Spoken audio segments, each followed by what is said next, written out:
Hello. Just like that. Just like Hey, that. we're live. That's It's amazing. awesome. I know. It actually worked. I know, no technical I difficulties. don't know. Yeah. We've had a few technical difficulties. And the I last few apologize weeks. for those, but You don't need to apologize. yeah, I Ken. don't know what I wish I could put my finger on what happened. You don't need to take the blame for that. I don't need to put my finger on anything. No. Okay. Just is what it is. We Yeah. still managed to We did. get them out there. We got a neat into little the vertical video. cyber world. You had to do like a reboot. No, we had to do like use her phone, and then we had to Yes. use my phone. Ken duct taped these little microphones Yeah, it was really to the cute. big microphones. Yeah, it was It was the best we've ever done, really. It's pretty awesome. So we actually are live this time. We can see your Yay. comments, so we'd love to see Hooray. the comments pop up.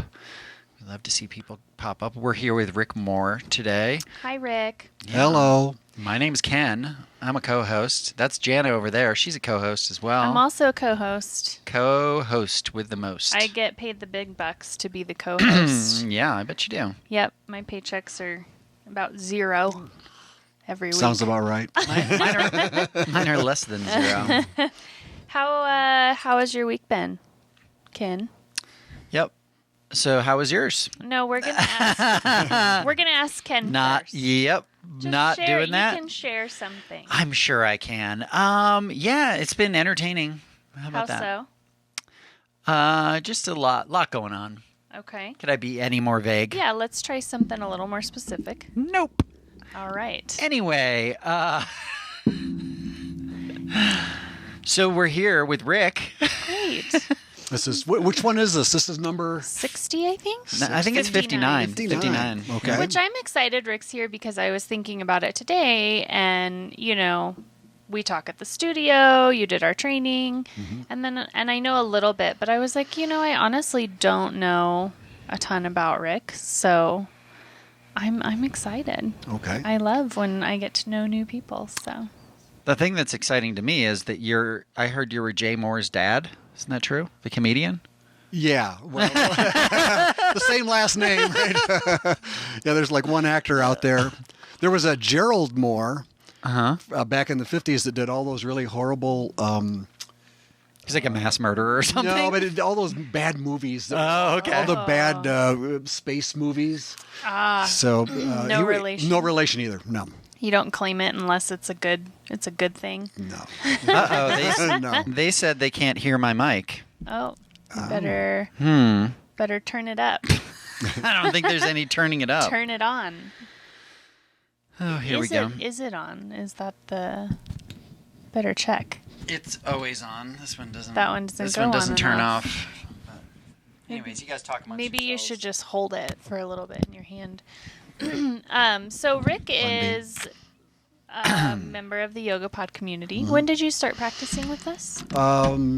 You opened up, was it 2 years ago? Yeah, we opened 2 years ago in September. Okay. And you came right away? Right away, yeah. So I was, I'd been going to, like a lot of people, we moved here 5 years ago from the Washington, D.C. area. Oh, wow. Nice. Very different place. Yeah, I lived out in Maryland, and then I had an office in D.C., Philly, and then later Boston. So I did a lot of Cool. traveling. And so I started out at Elan and Core Power, and I think I've been to Old Town once or twice. Nice. Okay. And then Genesis, Miramont. Yes, Now Genesis Miramont. has yoga that's pretty decent. And I was looking for, and so I ran into, I play tennis, Yes. and I ran into Victoria Clark. Uh-huh. And she said, and we got talking about yoga studios, and she said, you got to try Yoga Pod.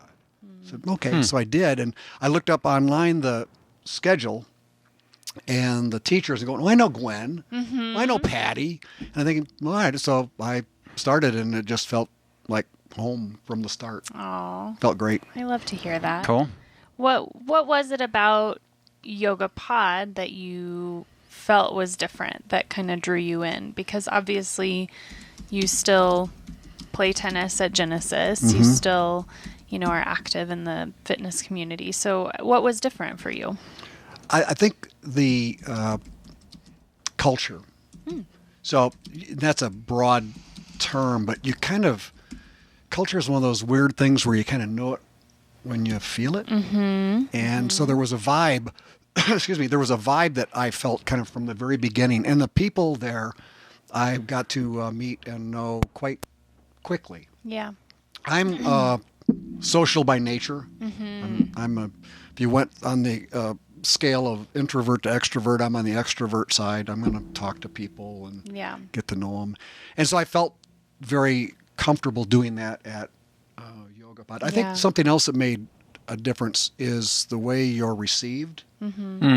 So right from the very beginning, Mylese, who I called Modulus, I think the first time. Nice. That's not how you say it. It's Mylese. Okay, got it. So I Mylese, and of course you were at the front and got to know you guys right from the get-go. Yeah. So it's one of the things that is in my past is I've done a lot of work around well-being, wellness, a lot of cultural work with companies before I retired. I retired 2 years ago.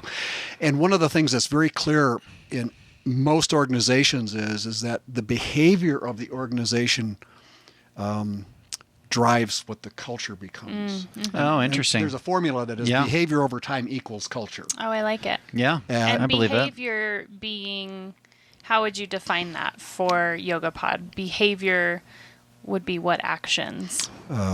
Attitude, willingness to help, willingness to say hi.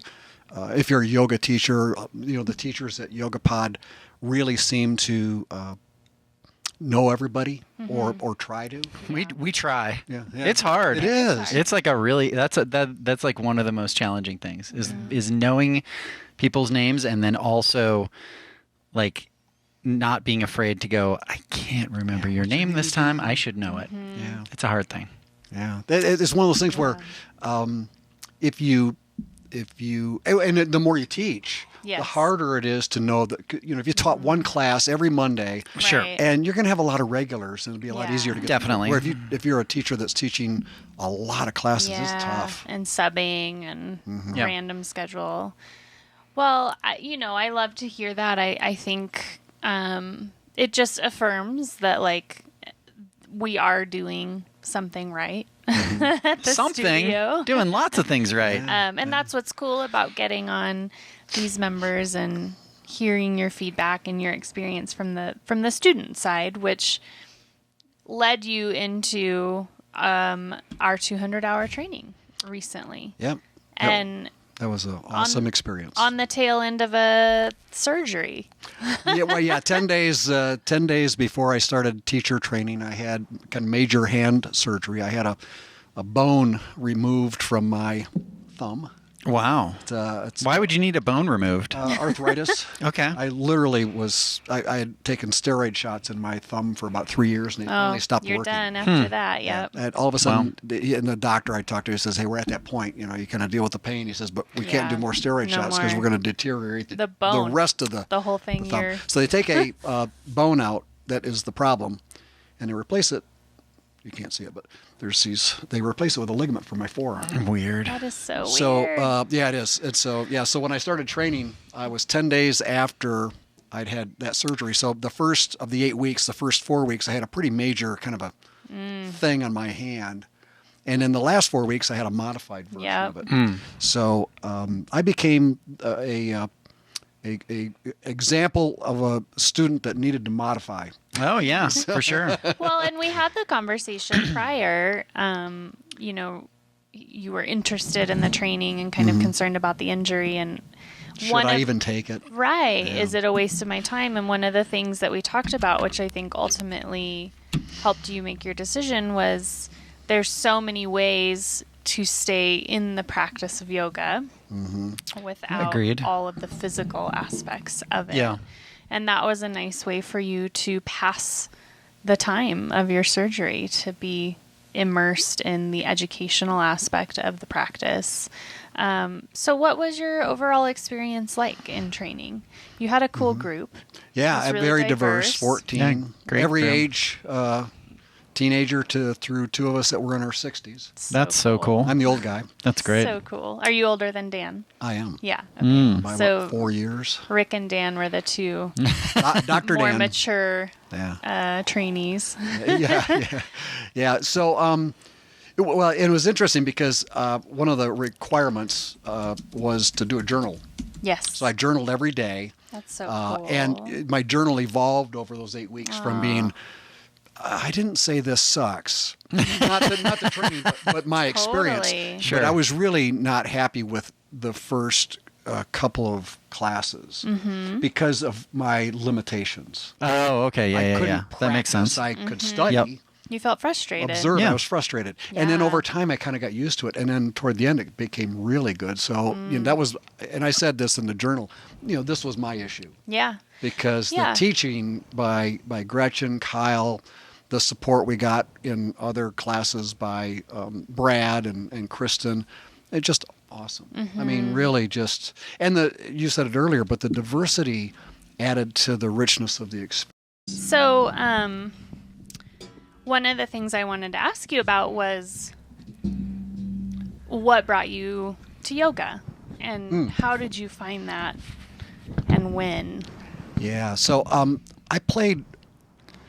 So I'll make it a long story shorter, but I played racquetball for about 30 years. Oh man. And That's a lot of racquetball. It's a lot of racquetball tournaments and travel. Yeah. And anyway, we moved from Michigan to Florida, and I started, and my Achilles were inflamed, so I went and saw a sports medicine doctor, and he goes, "What are you playing racquetball for? You live in Florida. You should be playing tennis." So I said, "Yeah." I said, "Uh-oh, we have an accident here." So good. Yeah, I do. Uh-oh. Yeah. Yeah. Yeah. Yeah. So you're switching. Yeah, so I switched sports from racquetball to tennis, and I immediately started pulling glutes and calves and hamstrings. And going, oh, so I went and saw the same sports medicine doctor, and he goes, "Why don't you try yoga?" And I said, "Yoga? Isn't that for like women?" I know I said something really dumb like that. And he goes, "Oh, no." He goes, men are built very different than women. The way we Yes. carry our weight. We typically have longer legs. When guys are in a down dog, almost all their weight is forward in the shoulders. Women typically carry a bit more weight, hips back, so they have more pressure on their legs. Anyway, I said, all right, I'll try it. So this is 20 years ago. The very first class I ever took, I just looked it up. Back then there were phone books. I looked up in the phone book, and I go, oh, there's a Bikram studio. I wonder what that is. And so Oh man. I went, not knowing 90 minutes, didn't know anything about it. Went to the instructor and said, "Hey, I've never done yoga." And she says, "Hey, Rick, thank you for telling me. Stand behind Eleanor. You watch her, I'll watch you." I like that. And it was not a huge class, maybe a dozen people in there. Okay. And I got to know Eleanor over time. So instantly I know I'm in way over my head. I'm sweating like a pig. It's just pouring out of me. Sure. And I also got one of the very best lessons of all time. So we're in standing bow, and I'm leaning forward, and Eleanor in front of me is literally doing a standing T. Yes. Her leg Isn't is that insane? straight up behind, It's and I'm so sitting beautiful. there going, I've got my leg out here and I'm quaking Shaking. and it's dripping off of me. And Meryl, the teacher, comes up to me and she says, "Rick," she whispers in my ear. She goes, "Rick, it's not competitive." That's so great. And she walks away, and I'm thinking, yeah, and afterwards she goes, "You may get into that position someday," but she goes, "Probably not." You might not. That's so, I think we all go through that when we start yoga. Oh, yeah. That it feels like the ego takes over a little bit when you get in there and you feel like you need to compete or Perform. keep up, I think, especially in those difficult classes. But it's kind of fun too when there's like 3 or 4 people that you know and you're all like Yes. next to each other and you're like kind of pushing each other. That's yeah, pretty fun too. I view that as like a healthy accountability. Sure. Yeah. Like I love when I'm next to Ken and he's like dropping in forearm plank because he has glass in his foot and my Lise is yelling at him to get up. I'm like, I've got glass in my foot. It's bleeding. But we do encourage each other. I think that's for the sure. beauty of taking a public yoga class. Like you can practice at home. but you're not gonna maintain the same level of energy that you do you don't get pushed. in Agreed. a studio class. And, I think now's a great time to maybe talk about that in the way that you encourage me. I think maybe saying, like, instead of Ken, don't be such a sissy, you could find a nicer way of encouraging me. Those words have never left my mouth. That'd be so funny, though. Don't be such a sissy, Ken. Well, this is, No. It touches on a really Not at all. interesting thing is yoga is a very intimate practice, and being a yoga teacher is a very intimate thing. Like when you're in a studio with It can be with these people, and you're all here for this 1 hour collectively. One of my favorite things is practicing with my friends, with the people that I know and that I love. And that makes it so much more special to be like, hey, who's coming to class today? Cool. Let me go lay down 17 mats so we can all be right next to each other. There are days when I'm laying down like 7 or 8 mats, literally. But Wow. But if you take the same class, in my case, if you take the same class, I'm going to know a lot of the people in those classes. I know. Yeah. And That's a that's big difference. the community there is it's so tight, I think is what makes it feel like home, because even if you haven't reached out and said, hey, join me for class, there's going to be 3 or 4 people that you're like, yeah, I'm excited to practice with you today. It's just For sure. my favorite thing. It's one of the things that's neat about the FAC we're doing every month. Yay! Yes, we're trying really hard to just Build a little more community like outside of the studio. I think it was fun. That was the Friday night over at... Yeah, it was last At Friday, and we're going to do CB one Pots, yeah. on whatever Friday the that first is. Friday in January. Well, yeah. and we like to just kind of keep it close to the studio so nice. people Yeah. can head over. As we've been open now for 2 years, the studio has kind of a self-propelling momentum. It just has this momentum that's just, it's like a nice little machine that just keeps running. But in order to keep growing and keep things interesting, we have to continue to offer opportunity for people to hang out. Yeah. Socialize. Yeah. Socialize builds brand builds culture. It's the same thing. It's so true. And I think our culture is really at the heart of everything we do. And I think probably most studio owners or managers would agree, like, that's what's going to keep people coming back. Classes and everything are amazing, really knowledgeable, like, senior teachers are amazing, but it's really that energy that Sure. anybody brings, regardless of how long they've been teaching. Yeah. So you started yoga due to some injuries from your activities. I feel like so many of us start yoga for physical reasons. Has that transformed for you over the last 20 years? What else do you feel like you get from the practice, or is it still to kind of uphold all of these other activities that you love? Yeah. So the first of those 20 years I've been doing this, the first 3 years were exclusively Bikram. Yes. Bikram, Oh, nice. Bikram.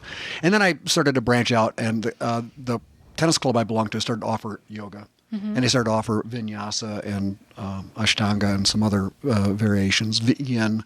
So I started to take some of those classes. And, there's other stuff. There's more out there. There's more out there than imagine Bikram. There's that. more than just Bikram. Well, for a lot of people, there's only Bikram. There's yeah. only... Yeah. And so, and at the time, the company I worked for 40 years, Steelcase, largest office furniture manufacturing company in the world, based in Michigan, Grand Rapids. And we moved around. My wife and our kids, we moved to Colorado to Michigan to Connecticut to Michigan to Florida to D.C. and wow. then out here, and then I retired. And every stop was 5 to 8 years or so. Wow. But one of the cool things that our company is the company I worked for was very embedded in is research. How what happens to you when you go to work? What gets in the way of you doing good work? Why do you go to work? All of that research, and we have a huge body of it. Anyway, the connection back to yoga is that I was asked to start talking about if you had a Venn diagram, about cognitive, emotional, and physical needs of people. So cognitive, when I go to work, can I think better? Sure. The emotional, when I go to work or when I leave work, do I feel better? Am I happy? And then, of course, the physical, am I sitting at a bad posture all day long and I'm actually doing myself harm, or what's the formula for movement during the day? Sure. And it was a really simple connection back to yoga, which I was practicing, several times a week, very consistently for these 20 years, was, what am I getting out of yoga that connects to those same three things? What's the cognitive? Yeah. The meditative aspect of yoga, right? Sure. It's meditation in motion for a lot of people. For me, am I happier? When I get done with, so there's that other component, Yes. the emotion. And the physical, hey, it's, I was saying to Gretchen one time that one of those lessons I had around the physical was I got done with this awesome practice in, we were on vacation and we were up at Singer Island, I think, in Florida, and only about 2 hours away from where we lived. Bikram had something happen that's never happened to me before. I was in Eagle, staring at myself in the mirror, and the instructor comes up to me and goes, "Hey, Rick," he goes, "if you look at your third eye, you might see your aura." And so I'm standing there all bound up, and I focus on my third eye, and damn, if there isn't this halo across the top of my head going, "What the hell?" What color was it? It was blue. Nice. Fun fact. Maybe I said this on here before. I spent a solid 9 months trying to see my aura. I did all this research. Really? Yes. Wow. I was obsessed with it, and I was trying to see other people's auras too. And so I was practicing really, really hard, and I could never do it. And then one time, I saw it one time, and it was blue. And I used to read about the colors and what each the color, chakras or whatever. yeah, might happen, and in the Bible, when they depict Jesus, the halo that's gold, that's his aura. Oh. And gold is the royal color. It's like the highest vibrating color for aura. But yeah, I went down this whole aura path. That's so neat. I've only seen it once. I've had it repeat a couple times. You've seen it? No. No. It reminded me literally of looking at a road in the summertime when you see the heat leaving the road. Interesting. That's exactly. All right. And when did it happen for you, or whatever your name is, Jana over there? I was meditating in front of a mirror, and then I felt like I was going to be able to see it, and I kind of opened my eyes, and there it was. So after that class, Yeah. I go up to him and I say, "How did you know?" I saw it. How did you know? And he goes, he says, "You were really concentrating." He goes, he says, I just saw where your focal point was. I thought it was a little low. That's why I moved you up to the third eye. And I thought, he might today. He could probably see it. I think he could. The other thing I said to him is, this is one of the things I said to Gretchen during training. I said to him, and it was a fantastic workout.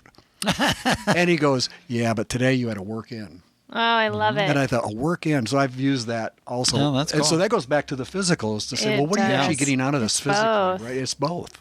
Yeah. And that's the thing that I love about the Bikram, the hot practice, is I've achieved some really high states of, mental states in classes, where you just feel really keyed in and really tuned in, but never like I have in a hot class. Well, and don't you think that has something to do with you're not, even if, and I'm sure you're one of those people that once they go through the flow, what's coming next. Mm-hmm. Yeah. But in hot class, I don't think about that. I know, because you don't have to. I don't. I don't even know. I'm like, what posture are we doing next? Yeah. I'm just here. You're just here. And Ben, my husband, who was in training with Rick, he was really resistant to the hot class for a long time. Sure. And I kept telling him, you're doing these really hard flow twos and they're heated and you're pushing yourself harder than anybody else in there. You can totally handle this. Mm-hmm. So he went and he did his first class and he had an awesome class. And at that moment he was sold. He was like, this is it. Yeah. And the second class, he went to was Kyle's, and anybody that's taken Kyle's class knows he holds space in a way that's just so meditative in itself. For sure. Ben came home and he was like, I left my body in standing bow pulling pose. He's like, it was the trippiest thing. Sure. And I'm like, welcome to the drug you can't buy on the streets called hot yoga. True. And I've had experiences like that too, where you're just so tuned in and you're pushing yourself so hard and you're breathing and you're focused. And man, the human body and mind is fascinating. And then you pair it with yoga. It's just amazing. Something else. Yeah. So do you consider yourself a religious person or a spiritual person? Yeah. Not going to a church right now, but, raised Presbyterian. Used to teach a small group in Florida on Nice. marriage enrichment. So it was the empty nesters. Oh, So it was really interesting because we had people in our small group. There was about 20, and each week a dozen to 20 might show up. But we had couples that had been together a long time.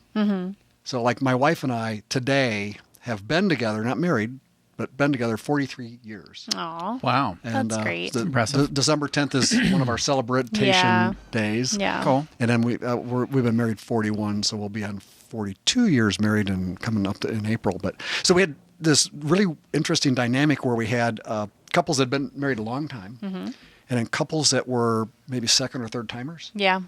And so the dynamic of teaching and observing that was really interesting. So the couples that had been married a long time each came with their own Bible, and they would sit anywhere in the room.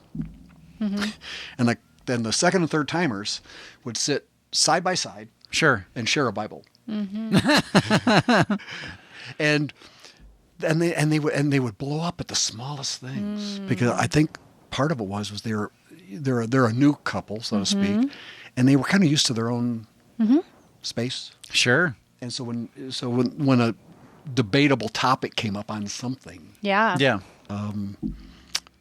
Became a hot it topic. could, and the longtime married couple goes, no big deal. Interesting. That's your opinion. That's my opinion. We're okay. We'll still go home together. It'll be all right. Yeah. They've learned. They've learned. But the question, why did you ask that question? Well, I guess I'm curious, if yoga plays a role in your spirituality, which I consider, different than religion, obviously. Yeah. Well, I meditate. So I was trained in TM. Nice. Which is? Transcendental meditation back, 1972 or 73. Sweet. As long as I've been alive. So tell us a little bit about, for those that don't know, what transcendental meditation is. Well, I need this to be a whiteboard behind me. Okay. So you can What make happens to your notes. brain? So TM is a practice where it's 20 minutes twice a day. I don't do that anymore. I'm about 15 to 20 once a day is my kind of sweet spot, usually before lunch or after lunch. I did it today before I came here for 20 minutes. And the idea is to have by using a mantra and repeating the mantra over and over again in your head, which they assign to you based on when you were born and year and month and day. And you're a secret. You're never supposed to tell anybody what your mantra Oh, I was just going to say. Oh, I are know you exactly allowed what to I know. tell? I know what mine is. Well, you can go out to Google and find it. Exactly. Yeah. Dang. You can do the math and find it. They're Yeah. all out there. So anyway, so you use the mantra though, and you repeat it in your head with your eyes closed as you're relaxing. What happens is your brain finally gets tired of repeating the mantra, and all of a sudden you get this great stillness, and then a thought pops into your head. And then you go, oh, I'm thinking about something. So then you use the mantra, say start the it up again mantra. to push the thought back out Yeah. again, like a cloud, and push it out. And you do that for as long as you can, trying to get to this point where literally the very best meditations have been, you haven't been thinking much. Yeah. And Yes. Have you ever done it in class? I have.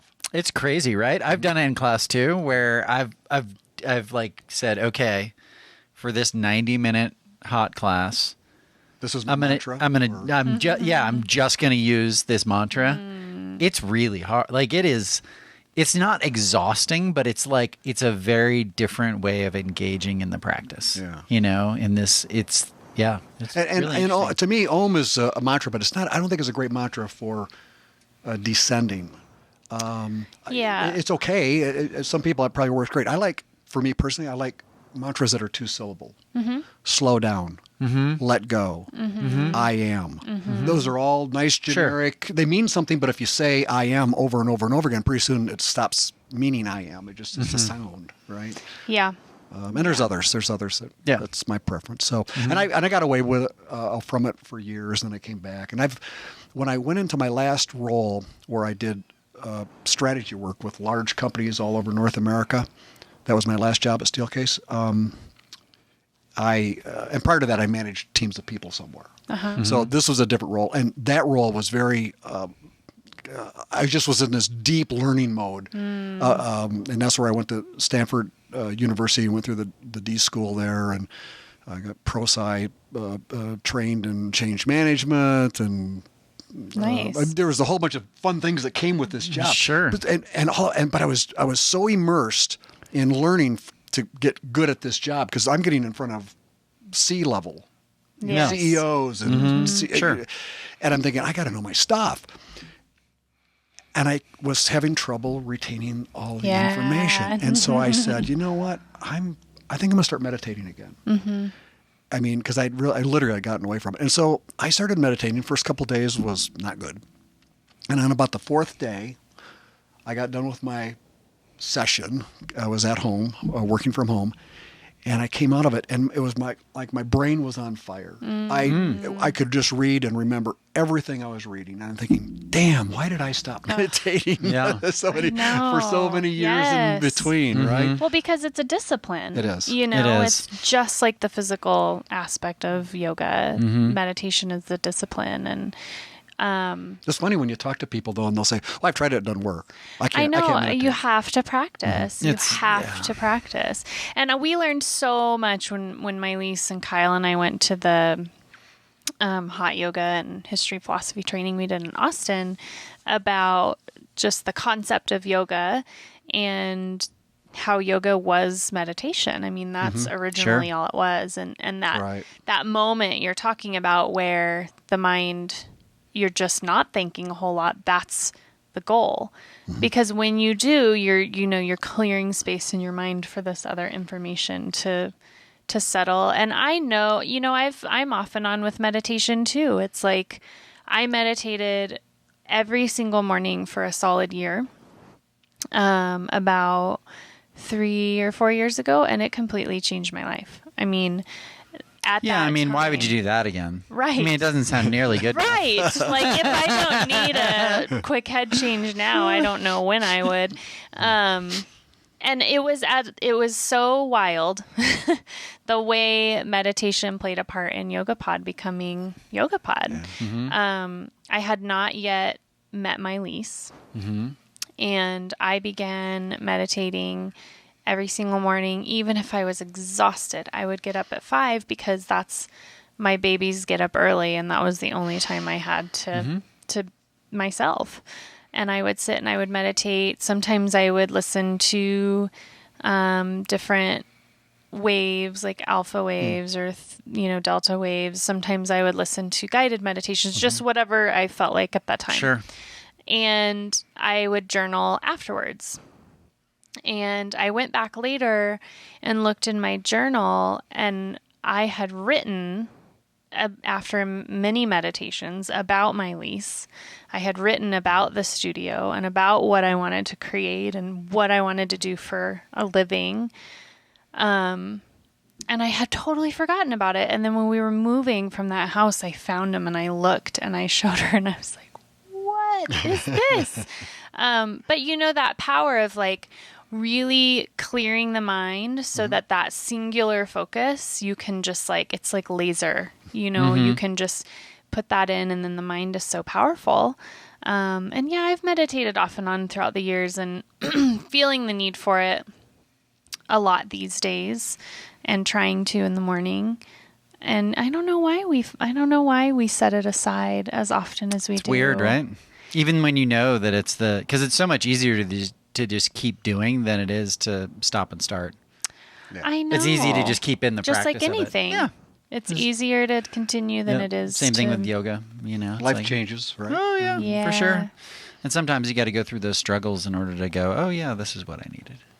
It was funny. I was given a talk in my old life when I was still working I was at University of Wisconsin, and I was giving a talk on well-being. Kind of springboards. A lot of companies have wellness programs. Yes. But wellness programs really were built around insurance to get our people healthier. Because so we don't have to pay as much. Right. And what happened is when companies got their arms around that, then they realized, well, what else is there? So they expanded, most large companies, and they expanded it from wellness to well-being. They may not call it well-being, but they started talking about mind, body, soul. They Sure.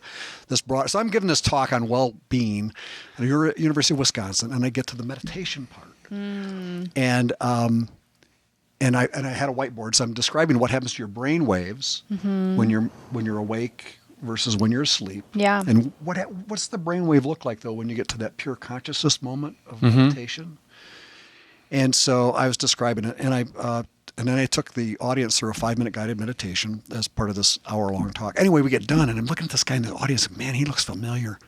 So anyway, I walked up to him. I said, "Do I know you?" This is after we're done. "Do I know you?" And he goes, "Yeah, I'm Rich Davidson." Well, it was Dr. Richard Davidson, who has written kind of the preeminent book out there on meditation. Wow, you're like, I'm glad I didn't know that before. And I'm going, "Oh my God!" And I said to him, "Hey, was that okay, or was I full of shit?" And he goes, "No." He said, "No, you were spot on." I said, "Can I ask you, what happens to your brain?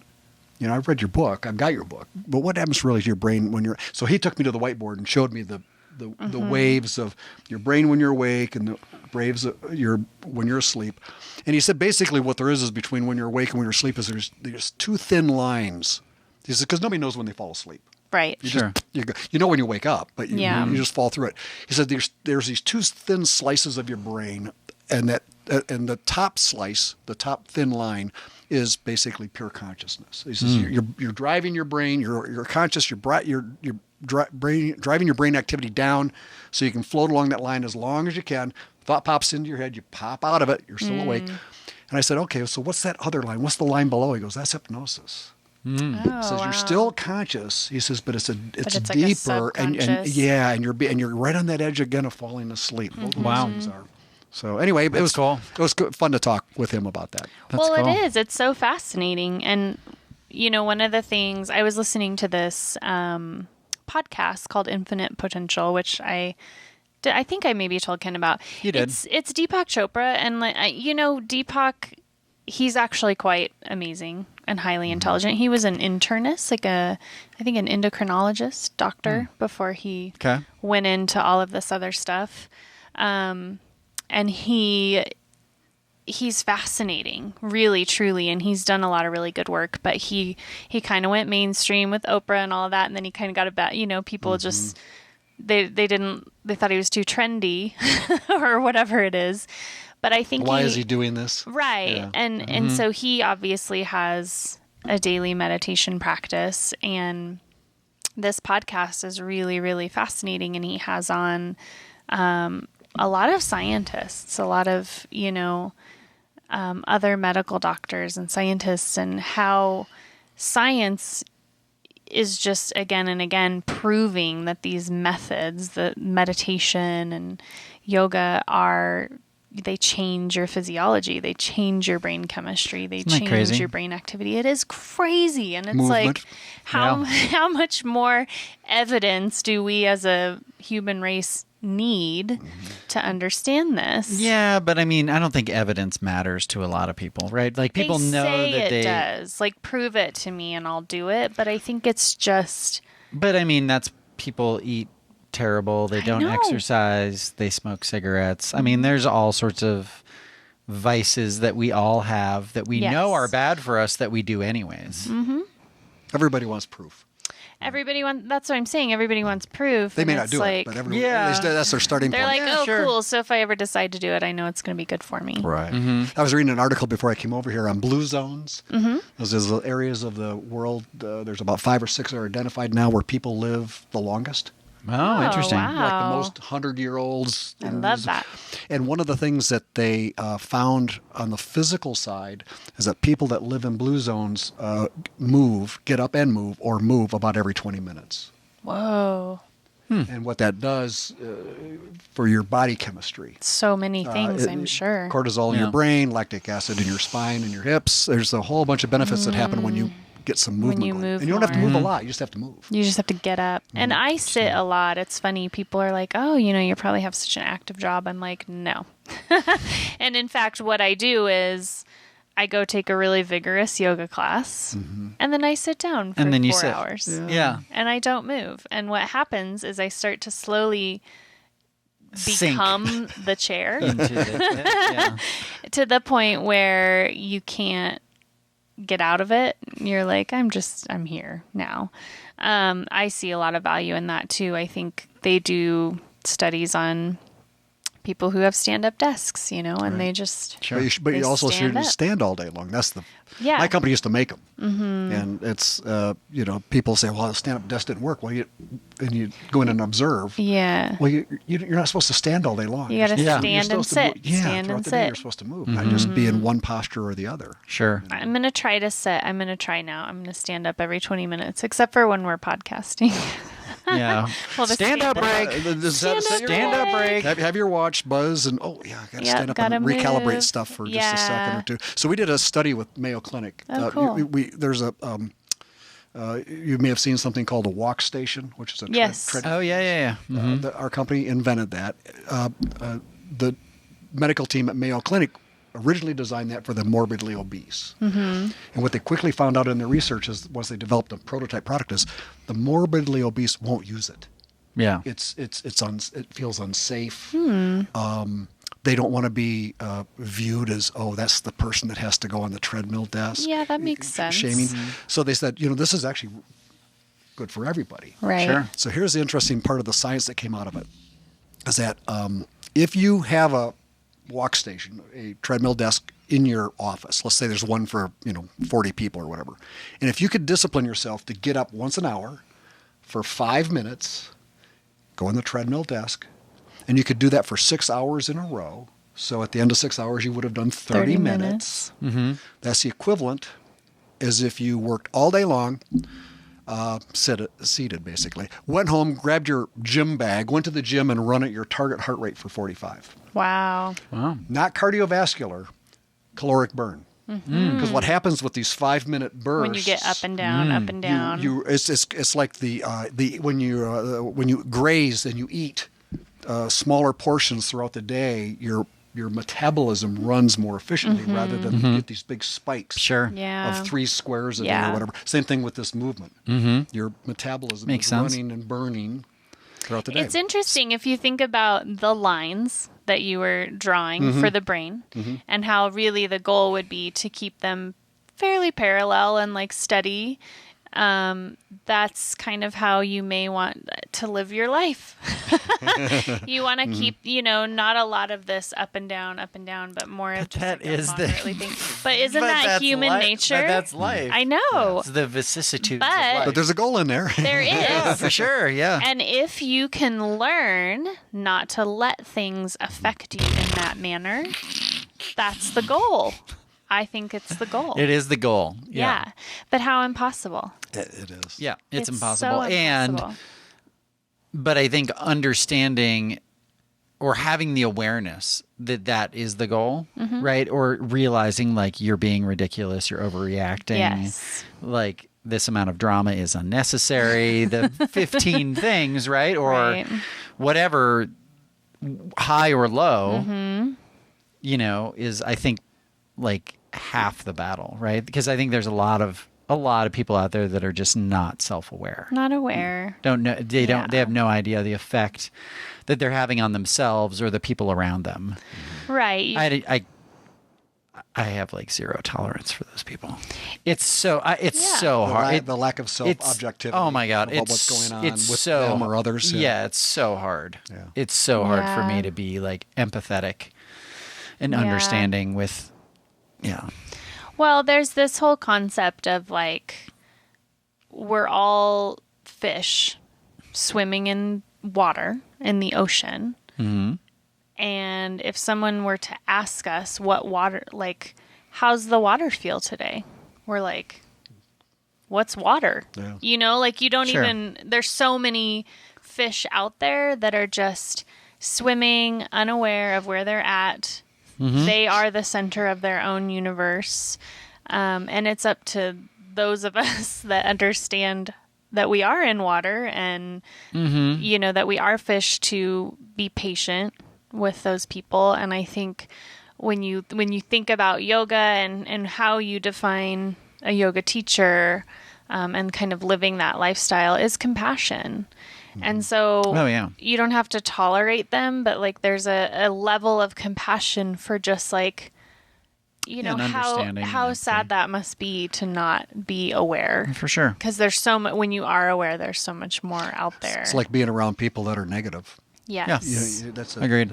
It's toxic. You've got to remove yourself from that. It is toxic. And, you know, you're just manifesting more of that when you're stuck in that loop of negativity or that loop of, you know, lack of awareness, and you just continue to create more of that for yourself. Imagine being a yoga teacher or going to a yoga class and having a teacher that was negative. Oh, I've been the weirdest. Been there. Have you? It would be weird though. Oh yeah. What was that like? I'm not saying any names. Well, it wasn't a yoga pod, we don't but want to say names. But yeah, it's weird. Guess I'm not It's going like back. antagonistic and Interesting. like it's really uncomfortable Interesting. and difficult. Well, and that's, you know, this concept. And now, Rick, that you've gone through teacher training, you understand that teaching is not for you, right? It's not your time. It's not to benefit you. It's a gift you're giving. She's not saying teaching's not Right, for you. I Like didn't you mean shouldn't that. be a teacher. For the other, are. I was thinking, what? Now that you've gone through Not for training, you, Rick. Obviously. Check, please. we realize you're not qualified now. I'm like, geez, Jana. That's kind of extreme. It's not for us. No. I know what you're saying. It's for Yeah. it's for them. Totally. It's for those the that- students. And in turn, obviously, the reward for giving of yourself that way is you do get so much back from your students. But there are a lot of teachers out there who lack the self-awareness. And it's their time. It's their show. It's their opportunity to talk about what they're bothered by that day. Loop it into the class. And Yeah, create the very best environment so they have the greatest experience. Yes. And you know what? You're going to not always be spot on, but if you start there, you're going to more often than not end up in a really good place. Yes. For your students. I typically try to ask for some sort of help, some sort of divine help, because in and of myself, like I'll probably say something really dumb. Yeah. And so I'm like, help me out here. Like I just, whatever that may look like. And, typically goes all right. Seems to be Well, going and all right. there's something talking about meditation and when you teach, that's the quietest your mind is. Mm-hmm. And, you talk about there's something I ask for divine, help. My Lisa and I we laugh with Gwen about we don't know what happens to her when she walks into the yoga studio, but it's like she channels something, and she's so adorable. She's like, I know. The Reiki in her or something. It's the weirdest, she's like, I'm channeling whatever. And I mean, she's laughed. There's even been times where she looked at the clock and class was almost over and she doesn't even remember what happened. We haven't even gone to the left side yet. And so there is kind of this automatic, once you get really kind of adjusted to teaching, there's kind of this automatic cadence that starts to occur. Sure. And really the mind clears and it's crazy. Like you're able to see the body, you're able to see the struggle that person is having that day. You're able to see the emotions, like you're able to see this person doing something with their wrist and being like, that happened yesterday. Like I stepped next to her. I'm like, what's wrong with your wrist? And she's like, I'm okay. And the clarity when you teach it's very strange. It's so fascinating. I don't remember what day it was. Maybe it was Saturday I taught. Yeah. Saturday I taught for Lisa.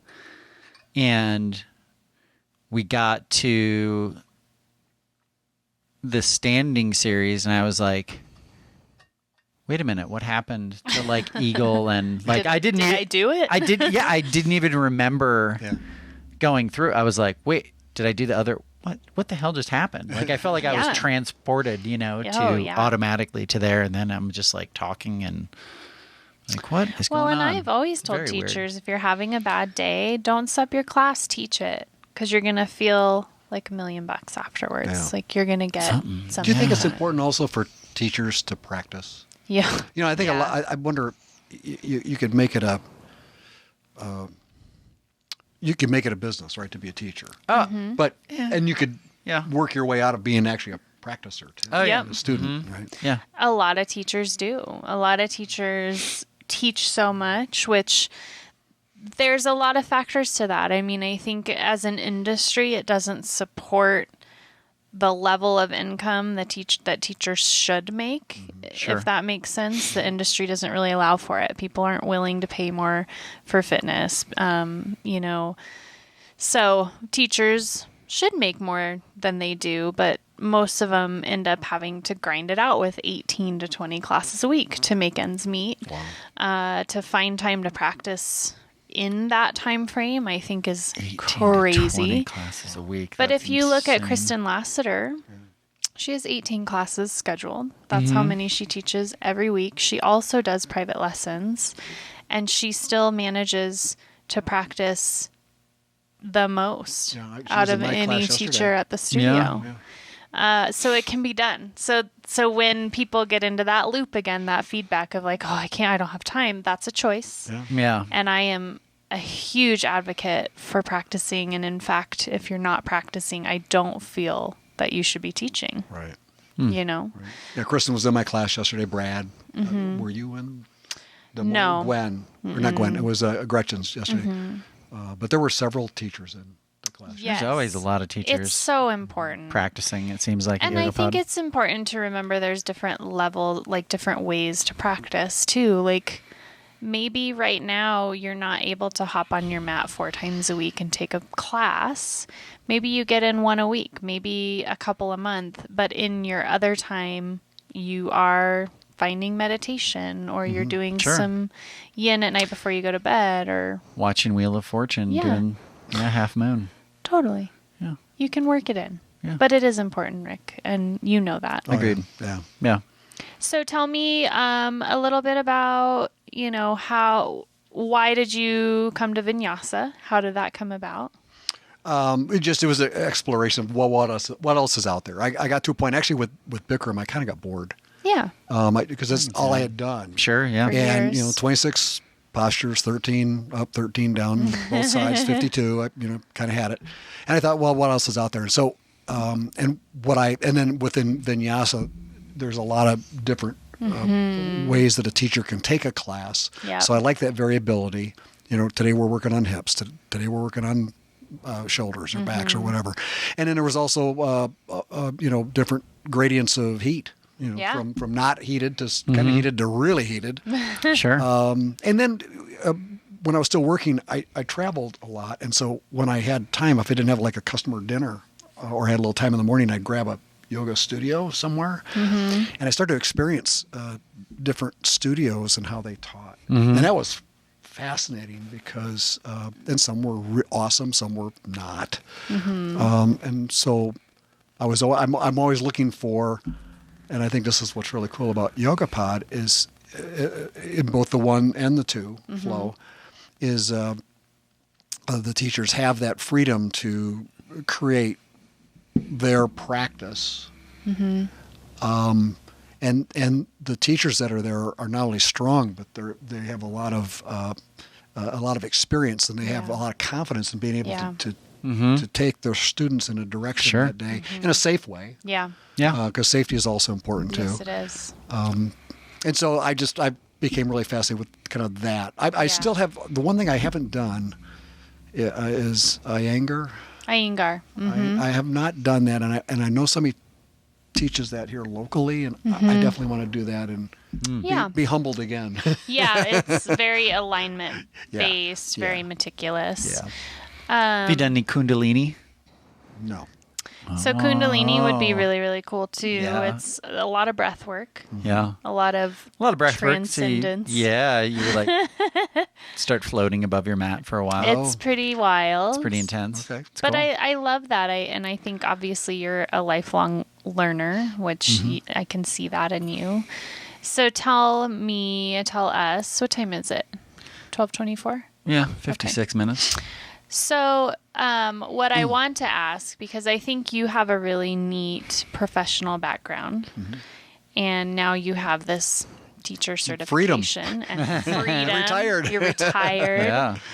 Yeah. Tell me how the two blend together, and kind of what you take from all of the stuff that you did, and how you feel that applies to your teaching now. Maybe somebody can use that, when they're trying to figure out.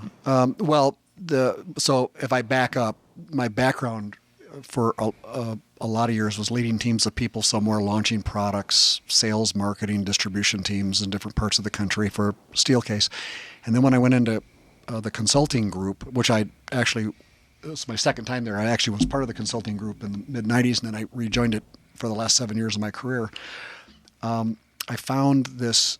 I was always taught. I spoke a lot publicly, so and I miss that. Yeah. Because they gave me great topics. They gave me great venues, television to 1,000 people in a room, to speaking at Google, Facebook, eBay, Ford, Toyota, Southwest Airlines. I mean, these are just great gigs. Yeah. Sure. That's And cool. and so ego feels good. You go up there and go, Yeah. I did well today, right? And Yeah. so and so you get comfortable speaking in front of groups. So I am that. If you said, hey, as you exit teacher training, there are areas obviously I have to work on, which only teaching will allow me to develop them. Right. Yes. You There- have to I- just do it. yeah. Learn by doing. But there's certain things that I go into being a teacher that I will carry over from my Of prior course. career. Yeah. And one of those is that I'm very Totally. comfortable talking in front of people and taking those educated risks with where Yeah. I'm going to go that day. Sure. Yeah. And whatever the ramifications are, I'm okay with that. So so as I moved toward, I didn't know when I started if I want to teach. Interesting. I thought I did. Didn't know. But Yeah. now that I've exited, I do want You're to like, teach. this That's is cool. good. I don't want to teach 18 times a week. Yeah. That sounds like work. You've secured a teaching I position. have, yeah. Tell us about that. yeah, so- what I guess. The offer was given to me yesterday. So Cool. I had a chance to actually talk to a couple different places, and I didn't want to do that. I said, you know what, my comfort zone is at YogaPod, and my comfort zone is at Miramont Genesis now, because I Sure. belonged there for 5 years, almost 6. And I know a lot of people. I know a lot of the instructors, and you guys would know a lot of those instructors too. And so I just applied there. Cool. And they didn't even know, they did not have an opening. But I somehow weaseled my way into an interview. Yeah. And went through several rounds of interviews that went well. And so on Friday last week, I had a tryout, Yay. an audition. So talked for they had 5 people come in. 4 were instructors, 1 was not. And so she was my guinea pig for doing adjustments. Nice. Yeah. Which was I had permission to do that. I asked for it, and she said, "You bet." And so, and that was on Friday. So 20 minutes of live class time audition, and then I sat and got about 20 minutes of feedback. Cool. And it was stuff that I knew, so that was all good. No big surprises in there. And they said, "All right, well, Rick, you need to leave the room now. We're going to talk." I said, "Oh, okay." So wrapped up my mat and went. And on Monday, I got a phone call and a note. Literally, when I saw you So and I was good. leaving the class, Gretchen's class on Monday morning, saying, "Hey, congratulations! We want you to join the team." That's Cool. so awesome. So, and I made it very clear to them. I said, "Look, I want to teach like a class a week. yeah. Yeah. Just want to dip the toe and see I if want to, keep the muscles working. Yeah, And, and I said, put me on the sub list to help. Yeah. No problem there. But if you want somebody to come in full time, Right. knock out a butt, that's not me. And if you want to Sure. pass, no problem. Yeah. Well, and it's the highest compliment that, now we've done, is it 3 teacher trainings? I lose track. And it's, 40, 50 plus students teachers that have graduated our program, and they're getting jobs all over the place in this town. And that's phenomenal because the competition in this town is fierce. And I think one thing we're trying to do at YogaPod is to really establish ourselves as an institute of education. I mean, beyond all of the amazing yoga and the community and all of that, we want to be a hub where people can come to continue their learning. And so to see people go out and get a job is just, that's it. I mean, that's why we do what we do. Yeah. Awesome. Well, Gretchen was saying that there's like 1,500 registered through Yoga Alliance teachers in Fort Collins. Yeah. What? Uh-huh. Now, a lot of people obviously don't. So teach, there's 521 registered 200-hour yoga teachers in Fort Collins. Okay. Wow. But for those 500, you can guarantee there's probably a 1-to-1 or a 1-to-2 ratio of those that have not registered through Yoga Alliance, but are also certified yoga teachers. Okay. And that's just your 200-hour crew. Yeah. Then you look at your 300-hour crew, your 500-hour crew. We probably have over 2,000 yoga teachers right here at Fort Collins or more. Wow. And it's crazy. So the saturation is there, but you know, any way you can set yourself apart, I think is really the ticket. So I have a final question for each of you. Ooh, fun. Both of us, okay. Yeah. So Ken, I'm gonna ask you. It's the same question. Okay. What is your next goal for yourself as a yoga teacher? I'm doing the 200-hour hot training. That's easy. Yeah. So what February and March. But what do you want to get out of that? I want to get I want to become more familiar with the philosophy behind it. Yeah. And like have it be more like right now there's so much information in my head and not a lot of it is really accessible. Yeah. You know, while I'm teaching. Right, because it's just a lot. And so I want to be able to use the language of yoga in a more fluid way. Cool. Yeah. Oh, I love that. What about you, Rick? I was actually talking to my wife about this just the other day, and because she's going kind of, well, now what? And I think we were at dinner, not in a negative way, but just, well, now what? You know, and we were talking about the interview process I had just gone through. Yeah. And I said, you know, I see myself adding something that like once a year. Yeah. I want to teach, so build muscle and skill and capability there. And I said, so I think next for me, I want to get certified or take whatever is the right training around yin. Yeah, you love yin. I do. I love yin. I love a hard work out in the morning and then yin in the afternoon. It's a great balance. And then, so if that was next year, then the year after, I'd want to go through 300, I think would be next. I just want to keep adding. I want to do an experience sometime somewhere too. Yeah. Oh, yeah. I'm not sure what that is. Sure. Like I have my wife Linda go with me. So she was very kind to come to my Your class? my class. And didn't you ask her afterwards, are we going to see you here regularly? And she said, no, I don't think so. Supporting. Yeah, That's great. she's actually pretty good at yoga. That's not her thing. Yeah. That's fine. That's So cool. more training, more education. So I want to add something at least once a year. Yeah, excellent. How about you? Definitely education. I think it's time. I feel kind of that little spark of needing to just kind of advance, especially being in the position that I'm in, like just really wanting to know my stuff. And something that I've really been diving into recently is how to create stronger practitioners. So as a teacher, how do I teach students to become stronger?